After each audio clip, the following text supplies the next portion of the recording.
എല്ലാവരും എന്താ പറയുന്നത്, സുഖമായിട്ടിരിക്കുന്ന കുറേ ദിവസങ്ങൾക്ക് ശേഷം ഞാനിതാ ഒരു മിനി വ്ലോഗും കൊണ്ട് വന്നിരിക്കുകയാണ് കേട്ടോ.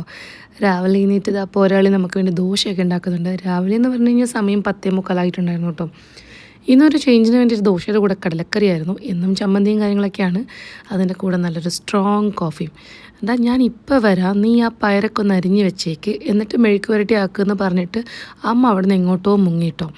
പിന്നെ പറഞ്ഞതല്ലേ, അപ്പം ഞാൻ എന്തായാലും അതൊക്കെ മുറിച്ച് നല്ലൊരു ഈസി മെഴുക്ക് പുരട്ടിയൊക്കെ ഉണ്ടാക്കാമെന്ന് വിചാരിച്ചു കേട്ടോ. ഇത് മെഴുക്ക് പുരട്ടിയും തോരനും അല്ലാത്തൊരു രൂപത്തിലേക്കാണ് അവസാനം ആയത്. അങ്ങനെ ഞാൻ അതൊക്കെ സെറ്റാക്കി വെച്ചു. ഇതിൻ്റെ കൂടെ എരിവിന് കുറച്ച് പച്ചമുളക് വേണമായിരുന്നു.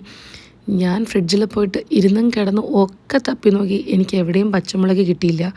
അമ്മ എന്ന് കുറേ നേരം കൂക്കി വിളിച്ചു കേട്ടോ. അതിനും ആരും റിപ്ലൈ ഉണ്ടായിരുന്നില്ല. അങ്ങനെ എൻ്റെ കയ്യിൽ കിട്ടിയത് കാന്താരി മുളകാണ്. അപ്പോൾ ഒന്നും നോക്കിയില്ല, കാന്താരി മുളകും വെളുത്തുള്ളിയും കൂടെ ചതച്ച് ഞാനങ്ങ് നമ്മുടെ ഈ റെസിപ്പിയിലേക്ക് അങ്ങ് തട്ടിയിട്ടോ. അച്ഛനാണെങ്കിലും തേങ്ങയൊന്നും ഇടാതെ നല്ല പ്ലെയിൻ ആയിട്ട് ഉണ്ടാക്കുന്ന എന്തെങ്കിലുമൊക്കെ ഐറ്റംസാണ് ഇഷ്ടം. അങ്ങനെ അച്ഛൻ്റെ ഇഷ്ടം പോലെ തന്നെ നമ്മളൊരു തട്ടിക്കൂട്ട് കറിയും റെഡിയാക്കി. ഇതാ ഹോളിൽ വന്നപ്പോഴേക്കും രണ്ടാളും രണ്ട് സൈഡിൽ കിടക്കുന്നു. അപ്പോൾ ഇവരെന്നെ പറ്റിച്ചതല്ലേ ഗായ്സ്. അപ്പോൾ പിന്നെ അവരെ ശല്യപ്പെടുത്തണ്ടെന്ന് വിചാരിച്ച് ഞാൻ പുറത്തേക്കൊക്കെ ഇറങ്ങി കുറച്ച് സമയം ഇവിടെ ഇങ്ങനെ ഇരിക്കാമെന്ന് വിചാരിച്ചു കേട്ടോ.